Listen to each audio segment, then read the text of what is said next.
नमस्कार, खबर उत्तराखंड में आपका स्वागत है। मैं हूं आपके साथ भावना त्रिपाठी। रुक करेंगे प्रदेश की तमाम बड़ी खबरों की ओर। मुख्यमंत्री पुष्कर सिंह धामी ने सड़क गड्ढा मुक्त अभियान की समीक्षा की और अधिकारियों से अब तक पूर्ण हुए कार्यों की विस्तृत जानकारी ली। सीएम आवास में अधिकारियों के साथ समीक्षा बैठक में मुख्यमंत्री ने निर्देश दिए कि जहां जहां सड़कों की मरम्मत का कार्य अभी तक पूरा नहीं हुआ है, उसे प्राथमिकता के आधार पर पूर्ण करते हुए जनता को सुरक्षित और सुगम यातायात उपलब्ध कराया जाए। निर्धारित समय सीमा में सड़कों की मरम्मत के कार्य में लापरवाही बरतने वाले अधिकारियों पर सख्त कार्रवाई करने के निर्देश मुख्यमंत्री ने दिए हैं।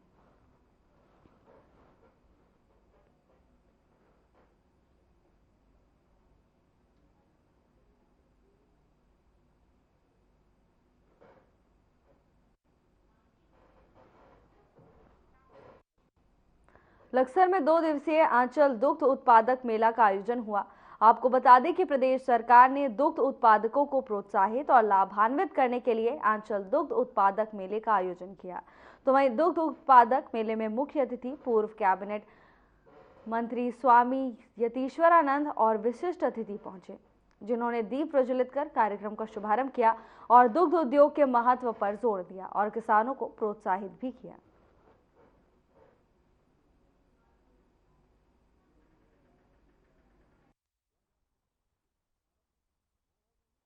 मैं आज माननीय मुख्यमंत्री जी पुष्कर सिंह धामी जी उनकी सरकार को बहुत बहुत बधाई देता हूं, शुभकामनाएं देता हूं। आज उन्हीं के दिशा निर्देशन पर हरिद्वार जनपद के अंदर 2 दिन का जो है हमारा दूध उत्पादन करने वाले जो हमारे किसान भाई हैं, हमारी माताएं, हमारी बहनें हैं, उनका ये 2 दिवसीय मेला यहाँ पर लगाया है और उसमें हजारों की संख्या में हमारे दूध उत्पादन करने वाले हमारे माताएं, बहनें, तमाम किसान यहाँ पर पहुँचे हैं। मैं उनको भी इस अवसर पर बधाई देता हूँ, शुभकामनाएं देता हूँ। और मेले के साथ साथ यहाँ पर तमाम प्रकार के आयोजन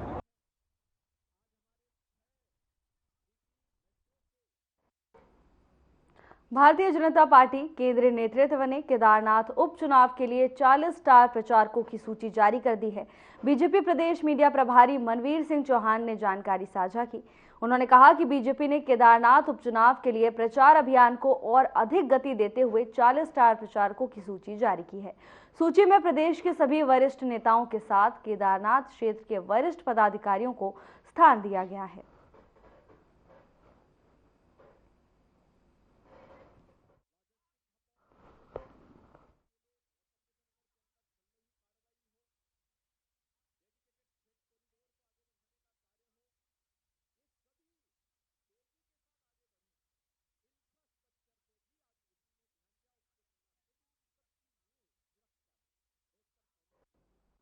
निकाय चुनाव से पहले देहरादून में मलिन बस्तियों के नियमितीकरण का मुद्दा फिर गर्मा गया है। मलिन बस्तियों के नियमितीकरण को लेकर बीजेपी सरकार जो अध्यादेश लेकर आई थी, उसकी समय सीमा पूरी हो चुकी है। कांग्रेस का कहना है कि सरकार मामले में ठोस कदम उठाए, नहीं तो उग्र आंदोलन किया जाएगा। तो वहीं पहले मेयर रहे मौजूदा विधायक विनोद चमोली का भी बयान सामने आया। विनोद चमोली ने कहा कि सरकार मलिन बस्तियों के हित में हर संभव कदम उठा रही है। राज्य सरकार 2018 में मलिन बस्तियों को लेकर अध्यादेश लेकर आई थी। इसके बाद बस्तियों पर कार्रवाई का खतरा टल गया था। इसके बाद 2021 में फिर से अध्यादेश लाया गया था। उन्होंने कहा कि मलिन बस्तियों के नियमितीकरण को लेकर सरकार गंभीर है।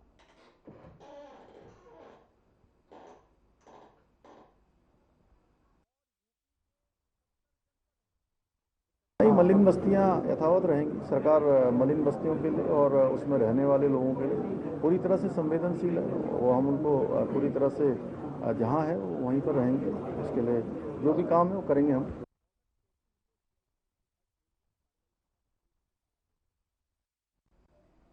उत्तराखंड की केदारनाथ विधानसभा सीट पर 20 नवंबर को उपचुनाव होना है, जिसके लिए दोनों राष्ट्रीय पार्टियों बीजेपी कांग्रेस से दावेदारों की एक लंबी सूची पार्टियों को मिली है। इसी के चलते उत्तराखंड कांग्रेस को भी केदारनाथ सीट से चुनाव लड़ने के लिए कई दावेदारों ने पत्र दिए हैं।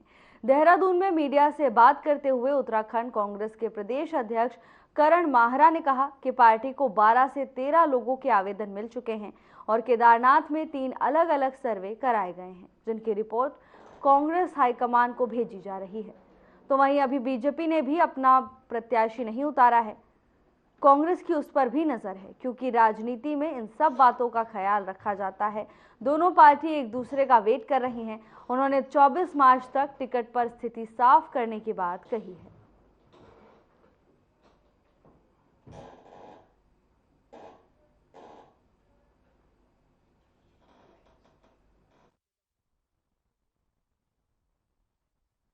कई मुद्दों पे चर्चा हुई जो ऑन कैमरा भी कहना ठीक नहीं है, उचित नहीं है। कैंडिडेट्स को लेकर और आगे की रणनीति को लेकर चर्चाएं हुई हैं और 24 तारीख को दिल्ली में एक फिजिकल बैठक है जिसमें हमारे प्रभारी जी, दोनों सह प्रभारी प्रगट सिंह जी और आदरणीय शर्मा साहब, CLP लीडर आदरणीय यशपाल आर्य जी, मैं और चारों पर्यवेक्षक और आदरणीय प्रीतम सिंह जी, आदरणीय गणेश गुदियाल जी उसमें सम्मिलित रहेंगे और एक विस्तृत चर्चा के बाद जो भी निर्णय हुआ वो आप तक।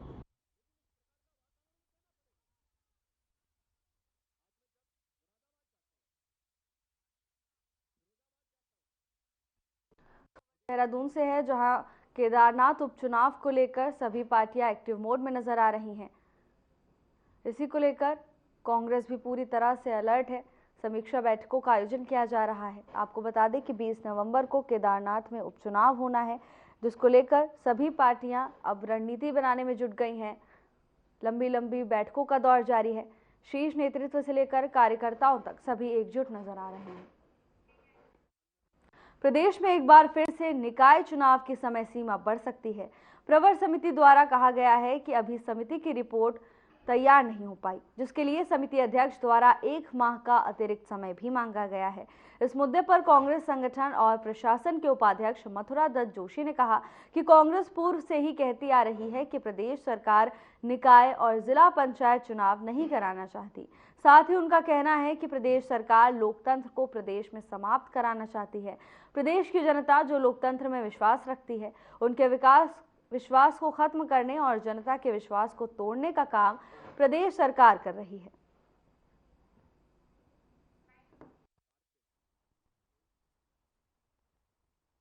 देखो, हम तो बार बार कह रहे हैं सरकार निकाय चुनाव कराने के लिए गंभीर नहीं है। न सरकार चाहती है समय पे निकाय चुनाव हो और 1 साल से चुनाव टालती जा रही है। सरकार स्थानीय लोकतंत्र को समाप्त करना चाहती है, लोकतंत्र की हत्या करनी चाहती है और जो स्थानीय लोकतंत्र में विश्वास रखने वाले लोग हैं, मतदाता हैं, उनके सपनों को चकनाचूर करना चाहती है, उनके सपनों को कुचलना चाहती है। बीजेपी के प्रदेश अध्यक्ष महेंद्र भट्ट ने पार्टी के सदस्यता अभियान के लक्ष्य को पूरा करने पर जहां एक और खुशी जाहिर की है, तो वहीं कांग्रेस ने भी इस पर कटाक्ष करना शुरू कर दिया है। कांग्रेस के प्रदेश उपाध्यक्ष मथुरा दत्त जोशी ने बीजेपी के सदस्यता अभियान को लेकर कहा कि आम आदमी का इसमें कोई योगदान नहीं रहा। बीजेपी केवल शिशु मंदिर, सरस्वती विद्या मंदिर और कोचिंग सेंटर में जाकर सदस्यता अभियान को पूरा कर सकी।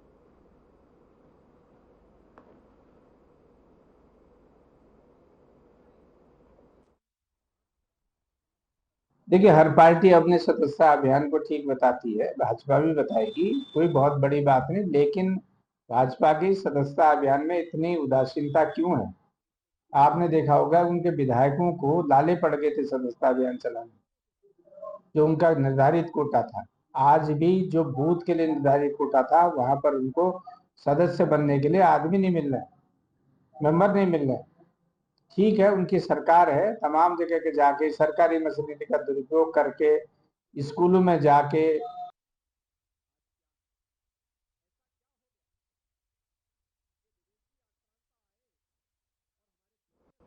Uttarakhand power corporation limited power ने बिजली की आपूर्ति को अधिक स्मार्ट और पारदर्शी बनाने की दिशा में एक महत्वपूर्ण कदम उठाया है। अब प्रदेश में स्मार्ट बिजली मीटर लगाने का कार्य शुरू कर दिया गया है। स्मार्ट मीटर की मदद से उपभोक्ताओं को अब ये जानने में सुविधा होगी कि उन्होंने कितनी बिजली का उपयोग किया है और उनके बिजली बिल की स्थिति क्या है। ये प्रक्रिया उपभोक्ताओं के लिए न केवल पारदर्शी होगी, बल्कि उन्हें समय समय पर जानकारी प्राप्त करने में भी आसानी होगी। तो वहीं प्रदेश में स्मार्ट लिमिटेड लगा जाने को लेकर अब उत्तराखंड में सियासत का दौर भी शुरू हो गया है।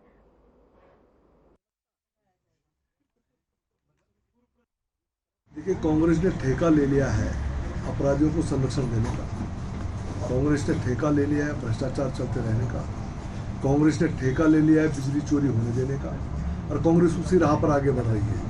मैं कहता हूं कि अगर स्मार्ट मीटर लग जाएंगे और जितनी हमारी खपत होगी उतनी हमको रीडिंग देनी पड़ेगी, तो किसानों को लाभ होगा। भू कानून और मूल निवास के मुद्दे को लेकर उत्तराखंड क्रांति दल 24 अक्टूबर को देहरादून में तांडव रैली करेगा। इसके लिए कुमाऊं भर से यूकेडी के कार्यकर्ता भी देहरादून पहुंचेंगे।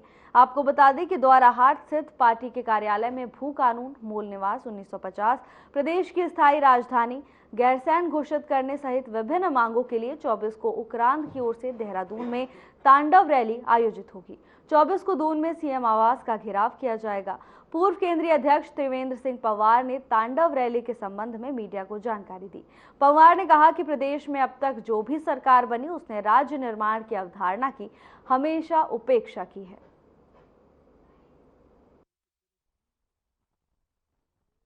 और 24 तारीख को जो हमारी महारैली हो रही है, तांडव रैली, ये मुख्यमंत्री आवास का घेराव होगा। और मूल निवास 16 अगस्त 1950 को एक कट ऑफ डेट तय हुई थी। देश के अंदर एक कानून बना था जो जिस राज्य के अंदर है उस राज्य का वो मूल निवासी माना जाएगा। और हमारे साथ दो राज्य बने हैं, झारखंड और छत्तीसगढ़, उनके साथ तो 16 अगस्त 1950 वही कानून है, लेकिन हमारे साथ ये नाइंसाफी भाजपा कांग्रेस के द्वारा की गई है। और बड़ी चालाकी के साथ 2000 में जब राज्य बना, बद्रीनाथ धाम यात्रा के समापन में अभी 3 सप्ताह का समय शेष है। अभी तक 12.25 लाख तीर्थयात्रियों ने भगवान बद्री विशाल के दर्शन कर लिए हैं। साथ ही फिल्म, राजनीति, धर्म, संस्कृति से जुड़ी हस्तियों के आने का सिलसिला भी जारी है। आज ही प्रसिद्ध दक्षिण भारतीय फिल्म कनप्पा फेम अभिनेता मोहन बाबू, उनके अभिनेता पुत्र विष्णु मंचू, महाभारत फेम दुर्योधन भूमिका निभाने वाले अभिनेता अर्पित रंका, फिल्म डायरेक्टर मुकेश कुमार सिंह ने भगवान बद्री विशाल के दर्शन किए।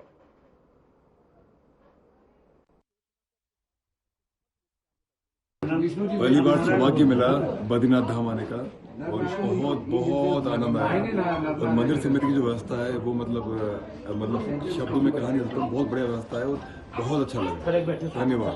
First time we came here and myself, my son Vishnu Vardhan Babu, Manchu Vishnu, and Arpit. He acted in my movie as a villain, and he acted in Mahabharat Duryodhan. And my director Mukesh Ji. First time we came. First we finished Darshan Kedarnath. Now we came to Badrinath. Very nice. The people are very nice.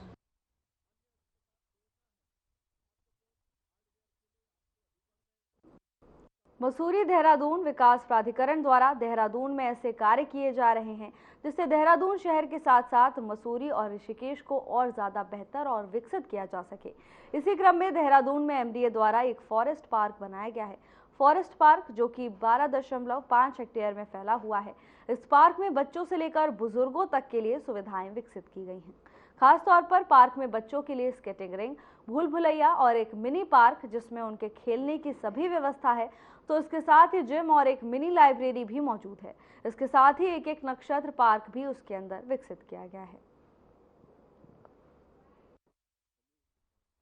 नहीं, देखिए 2 तरह के उसमें हमने रखे हुए हैं। एक जो औषधीय वृक्ष हैं, चाहे आंवला है, बेल है, जो अर्जुन है, जिसमें औषधीय गुण होते हैं, एक तो उस तरह के वृक्षारोपण हमने उसमें किया है।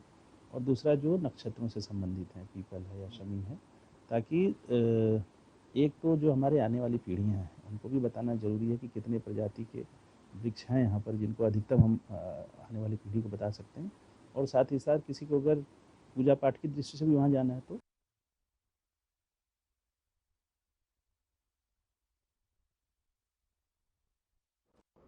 लाल कुआं नगर पंचायत की स्थापना के 36 साल बाद भी बस स्टैंड का निर्माण नहीं होने से नगरवासी काफी परेशान हैं और उन्हें तमाम दिक्कतों का सामना करना पड़ रहा है। लाल कुआं नगर पंचायत स्थापना के समय लोगों को उम्मीद थी कि शहर का सर्वांगीण विकास होगा, लेकिन यहां विकास की गति काफी धीमी रही। अब स्थिति यह है कि लाल कुआं में अब तक एक बस स्टैंड नहीं बन सका। वहीं लाल कुआं को 36 साल पहले नगर पंचायत का दर्जा मिल गया था। देखिए, लाल कुआं, चूँकि वास्तव में दुर्भाग्य की बात है कि लाल कुआं के लोगों को एक जो लंबे समय से मांग चली आ रही है बसअड्डे की, वो नहीं पूरी हो पा रही है। ये मेरे लिए बहुत विशेष कष्ट का विषय है, क्योंकि मैंने और श्रीमती अरुणा चौहान ने अपने 10 साल के कार्यकाल में 6 चीज़ों के हमने शासनादेश कराए थे। उसमें बस अड्डा मुख्यतः है, ग्रीन पार्क है, ट्रांसपोर्ट नगर है, आपका ईदगाह है, और कई 6 आइटम हमारे शासनादेश जो आज भी नगर पंचायत में रखे हुए हैं। अपने कार्यकाल में बस अड्डे के लिए जो ये नीचे सरोज कुमारी वाली गोयल की ज़मीन है जहाँ रमस्वीन है, इसके लिए हमने रोडवेज बस अड्डे के लिए चयनित प्रस्ताव वो आवेदन करके मुख्यमंत्री जी को और जिलाधिकारी को भेज दिया। और ये हुआ कि वो सरकारें आती जाती रही, विधायक उसके सहयोग में नहीं रहे, जिसके कारण वो बन नहीं पाए।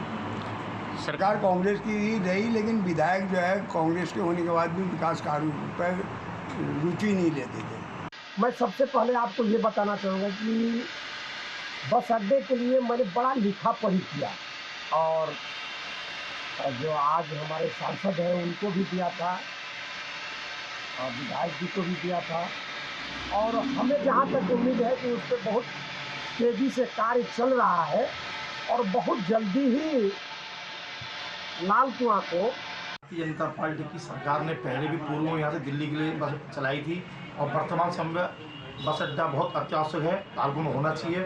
बस अड्डा और एक खेल का स्टेडियम, दो चीज़ बहुत महत्वपूर्ण है। बच्चों के खेलने के लिए कोई फील्ड नहीं हमारे पास शहर में, इसके लिए मैं सरकार से और माननीय विधायक जी और सांसद जी से हमने आग्रह भी किया है कि लाल कुआं बस अड्डा स्थायी रूप से बने।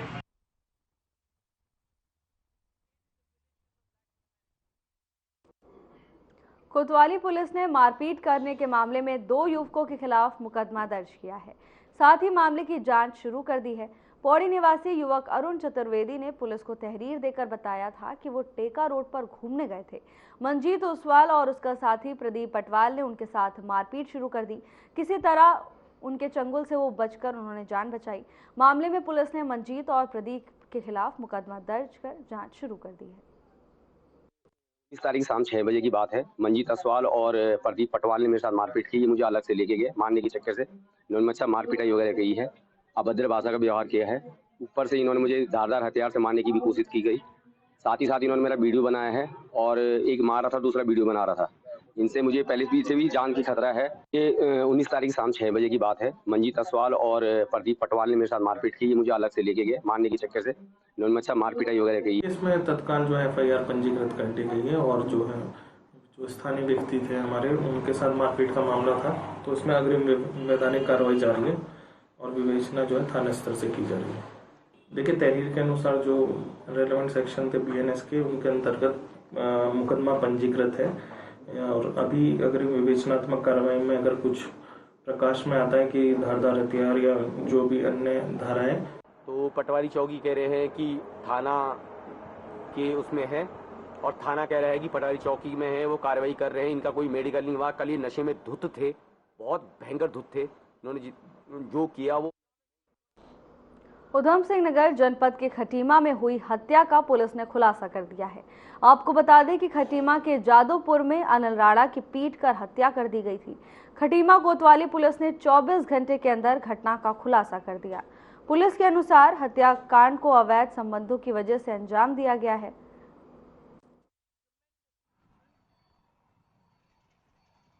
ये दिनांक 18 तारीख की देर रात की घटना है, जहां पर 3 व्यक्तियों ने मिलकर एक व्यक्ति को बांध के उसके साथ मारपीट के उसकी मृत्यु कारित करने की सूचना 19 तारीख को प्राप्त हुई थी हमें। तो इसमें सुसंगत धाराओं में अभियोग पंजीकृत किया गया। उसके बाद प्रकरण की गंभीरता को देखते हुए इसमें CO खटीमा और इंस्पेक्टर खटीमा। उधम सिंह नगर जनपद के SSP एक्टिव मोड में नजर आ रहे हैं। SSP मणिकांत मिश्रा ने बीते दिनों जाफरपुर में हुई फायरिंग मामले में शुरुआत करते हुए फरार 3 आरोपियों पर 5-5 रुपए का इनाम रखा है, जो कि प्रदेश में चर्चा का विषय बना हुआ है। आपराधिक वारदातों में फरार रहने पर SSP की ओर से अभियुक्त पर 2500 रुपए से 25,000 रुपए तक का इनाम रखा जाता है। कई बार इनामी घोषित होने के बाद बदमाश खुद को बड़ा अपराधी मानते हुए लोगों को डराने और रौब जमाने का काम करते हैं। अपराधियों की सूचना हमें प्राप्त हुई कि वो इनाम की राशि जितनी घोषित की गई है उसमें बड़ा गर्व का अनुभव करते हैं और वो बताते हैं कि मेरे ऊपर तो इतने रुपए का इनाम है। ऐसे कुछ लोगों को हमने चिन्हित किया जिनको पूर्व में भी मुकदमे रहे हैं और अभी एक रुद्रपुर के पास जाफरपुर एक जगह है जहां पर गोलीकांड में भी वो लोग शामिल रहे हैं, जिसकी वीडियो फुटेज भी हम लोगों के पास आई और आइडेंटिफाई किया गया कि कौन कौन से लोग इसमें शामिल हैं। उनमें कुछ अपराधी ऐसे हैं जो आदतन अपराधी हैं और उनके ऊपर कई मुकदमे हैं यूपी के और उत्तराखंड के भी। खबर रुद्रपुर से, जहां एसएसपी ने बदमाशों पर अंकुश लगाने के लिए एक अनोखी मुहिम खोज निकाली है। आपको बता दें कि कई बार बदमाश इनामी घोषित होने के बाद अपने आप पर गर्व महसूस करने लगते हैं और अपने आप को बड़ा अपराधी समझने लगते हैं। तो वही अब बदमाशों की इसी सोच पर वार करने के लिए एसएसपी की ओर से एक अनोखा तरीका खोजा गया है। एसएसपी मणिकांत मिश्रा ने अपराधियों पर 5-5 रुपए का इनाम घोषित किया है। प्रदेश में बढ़ रही आपराधिक घटनाओं पर अंकुश लगाने के लिए शासन और प्रशासन पूरी तरह से एक्टिव मोड में नजर आ रहा है। एसएसपी मणिकांत ने एक अनोखा फॉर्मूला खोज निकाला है जिससे अपराधियों की सोच पर वो वार कर सकते हैं। केदारनाथ उपचुनाव की रणनीति और प्रत्याशी को लेकर कांग्रेस की 24 अक्टूबर को दिल्ली में बैठक होगी। मंगलवार को प्रदेश प्रभारी कुमारी सैलजा ने वर्चुअल बैठक में प्रदेश के वरिष्ठ नेताओं से चुनावी तैयारियों पर चर्चा कर सुझाव भी लिए। प्रदेश प्रभारी ने कहा कि केदारनाथ उपचुनाव में सभी नेताओं को एकजुट होकर काम करना है। इसके लिए बूथ स्तर पर चुनाव की रणनीति बनाकर चलना है। बैठक में प्रदेश सह प्रभारी परगट सिंह, सुरेंद्र शर्मा, प्रदेश अध्यक्ष करण माहरा, पूर्व मुख्यमंत्री हरीश रावत, नेता प्रतिपक्ष यशपाल आर्य, प्रदेश उपाध्यक्ष संगठन एवं प्रशासन मथुरा दत्त जोशी सहित कई वरिष्ठ नेता इसमें शामिल हुए। प्रदेश कांग्रेस अध्यक्ष करण माहरा ने जानकारी साझा की है।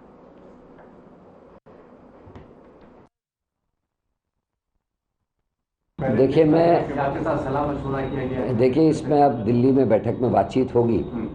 परंपरा यही रही है कि जो भी पर्यवेक्षक जाते हैं वो अपनी जो भी रिपोर्ट्स होती है उनको पीसीसी को देते हैं और पीसीसी अपने रिकमेंड लेटर के साथ उसको हाईकमान को भेजता है। लेकिन हमारे जो प्रभारी हैं उन्होंने कुछ आवश्यक समझा होगा क्योंकि केदारनाथ का चुनाव बड़ा टेक्निकल चुनाव है, उपचुनाव है और उसको देखते हुए उन्होंने कोई निर्णय लिया होगा। मैं उनके निर्णय के विरुद्ध नहीं हूँ और दिल्ली में क्या चर्चा उस रिपोर्ट पर होती है उस पर हम लोग बातचीत करेंगे। इस वक्त की बड़ी खबर की ओर रुख करेंगे। धामी कैबिनेट की अहम बैठक है। सीएम धामी की अध्यक्षता में बैठक होगी। बैठक में कई प्रस्ताव पर चर्चा भी होगी। प्रदेश की मलिन बस्तियों को बचाने से संबंधित अध्यादेश को लेकर चर्चा, कर्मचारियों को दिवाली बोनस देने पर भी चर्चा हो सकती है। उत्तराखंड समान नागरिक संहिता की नियमावली को मंजूरी मिली है। तो इस वक्त की बड़ी खबर, जहां मुख्यमंत्री पुष्कर सिंह धामी की अध्यक्षता में बैठक होगी। तमाम अहम मुद्दों पर इस दौरान चर्चा हो सकती है। दिवाली पर कर्मचारियों के बोनस को लेकर चर्चा हो सकती है। मलिन बस्तियों को लेकर भी बैठक में चर्चा हो सकती है। कई अहम प्रस्तावों पर मुख्यमंत्री पुष्कर सिंह धामी के साथ बैठक होगी। समान नागरिक संहिता की नियमावली को मंजूरी मिल गई है। मुख्यमंत्री पुष्कर सिंह धामी की अध्यक्षता में कैबिनेट की बैठक को लेकर जरूरी अपडेट आप तक पहुंचा रहे हैं। सीएम धामी की अध्यक्षता में ये बैठक होगी। कई प्रस्तावों पर चर्चा हो सकती है। प्रदेश की मलिन बस्तियों को बचाने से संबंधित अध्यादेश पर चर्चा हो सकती है।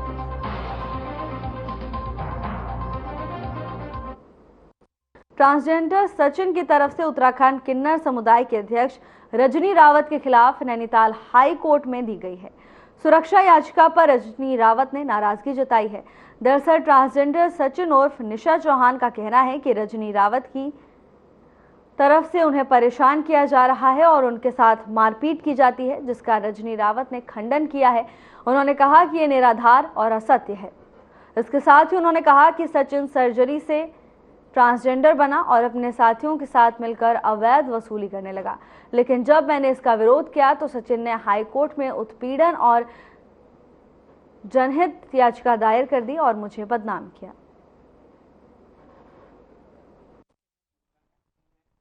रजनी रावत के गुट कि हमें मारती है, सताती है, रुलाती है, बजाती है। किसने कहा? निशा। उसका नाम निशा नहीं है। सचिन उर्फ निशा रख के पीलिया से, नौगांव पीलिया से उसकी शादी हमारे सामने हुई। ठीक उसकी बधाई भी हमने लाया, बधाई। फिलहाल के लिए बस इतना ही। जल्द हाजिर होंगे नई अपडेट्स के साथ। नमस्कार।